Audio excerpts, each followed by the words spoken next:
கன்னி ராசிக்காரர்களுக்கும் முருகப்பெருமானுக்கும் இடையிலான தொடர்பு மற்றும் பரிகாரங்கள் குறித்த ஒரு சுருக்கமான பார்வை இது. எப்பொழுதும் எல்லா விஷயங்களும் ரொம்ப சரியா செய்யணும்னு நினைச்சு அதனாலேயே அதிக மன அழுத்தத்துக்கு ஆளாகிற கன்னி ராசிக்காரர்கள் தங்களோட கவலைகளை போக்கி அமைதி பெற எந்த முருகனை வழிபடலான்னு இப்ப பார்க்கலாம். முதலாவதாக இவர்களோட இயல்பு மறைமுக பிரச்சனை என்னன்னு பார்ப்போம். புதனின் ஆதிக்கம் பெற்ற கன்னி ராசிக்காரர்கள் ஒரு விகடகவி மாதிரி ரொம்பவும் புத்திசாலிகள். இவங்க எல்லாத்திலையும் ஒரு ஒழுங்கை எதிர்பார்ப்பதால எதையும் தங்களோட கட்டுப்பாட்டுக்குள்ள வச்சுக்க நினைப்பாங்க.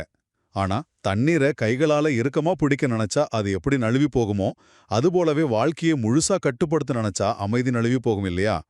உங்களோட இந்த அதீத பெர்ஃபெக்ஷன் எதிர்பார்ப்பு தாங்க உங்களுக்கு எதிரியாவே மாறி பெரும் மன அழுத்தத்தை கொடுக்குது. இரண்டாவதாக, இந்த கவலைகளை போக்கி அமைதி தரும் இடம்தான் முருகனின் அறுபட வீடான பழமுதிர்ச்சோலை. இவ்வளவு புத்திசாலித்தனம் வாய்ந்த உங்களுக்கு ஏன் இந்த சரணடைதல் தேவை? கொஞ்சம் யோசிச்சு பாருங்க. அதிகப்படியான சிந்தனை ஆயுளை குறைக்கும். புத்தியை விட சில நேரங்களில் இறைவன் கிட்ட சரணடைறது தான் முழுமையான மன அமைதியை தரும். எல்லாத்தையும் கட்டுப்படுத்துறதை விட்டுட்டு வாழ்க்கையை உள்ளபடியே ஏற்றுக்கிறதன் அவசியத்தை இயற்கையிலில் சூழ்ந்த இந்த முருகன் உணர்த்துறார். இறுதியாக எளிய வழிபாட்டு முறைகள் என்னன்னு சொல்றேன் கேளுங்க. உங்களுக்கு உகந்த தாரபலன் உள்ள நாட்களிலோ அல்லது புதன்கிழமைகளிலோ பழமுதிர்ச்சோலை முருகனை வழிபடலாம்.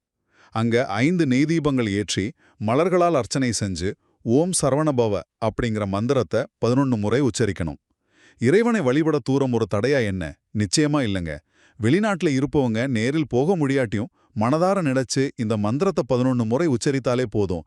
அந்த முருகன் உங்க மன அழுத்தத்தை நீக்குவார். வாழ்க்கையில் எல்லாவற்றையும் கட்டுப்படுத்த போராடாமல் நடப்பவற்றை அப்படியே ஏற்றுக்கொண்டு அமைதியாக வாழ பழமுதிர்ச்சோலை முருகன் நிச்சயம் உங்களுக்கு துணை நிற்பார்.